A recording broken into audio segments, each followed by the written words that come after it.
About 80 miles east of Houston, which is the nation's fourth largest city, Harvey also battered Beaumont, Texas, population 120,000.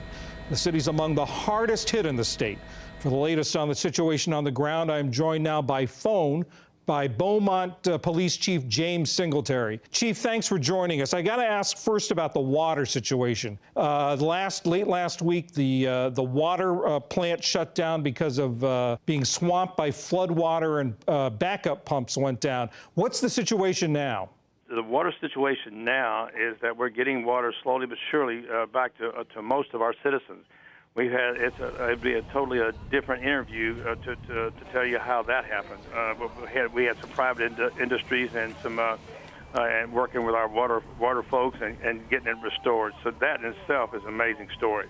But we're slowly but surely getting water restored. But it's going to be a while before we're going to lift the boil water notice right now. So everyone in the town, in the city, still has running water now. Is that right?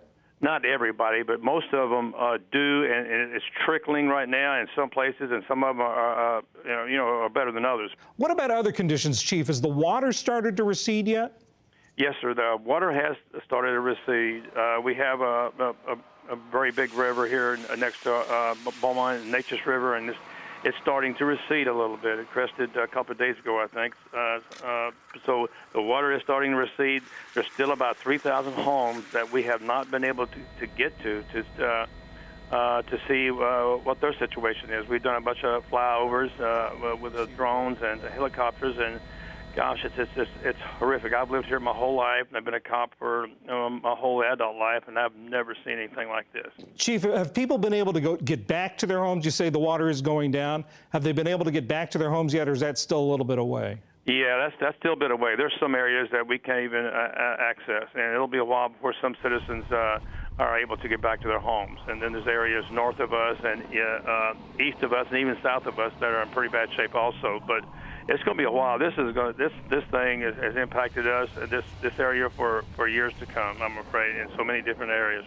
Chief, I got to ask you. I mean, you and your force are not only working this disaster. You're living through it. I mean, imagine some of the homes that some of your force have been affected by this. What's that been like for you, for the men and women of your police department? Well, that's another horrible thing that's happened to our officers and our city workers.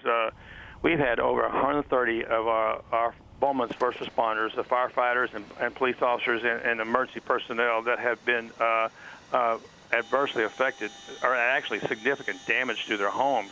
And most of these officers, and this is what's amazing, this is why I love these guys, most of these officers are here working, and they have no idea how bad their homes are destroyed or how badly their homes are damaged, but they're here working. And it makes you feel great if you live here in Beaumont, especially if you're the chief of police. Chief James Singletary of Beaumont, I'm glad to hear things are getting better, and we appreciate your work, your department's work, and our thoughts are with you. You got it. Thank you very much.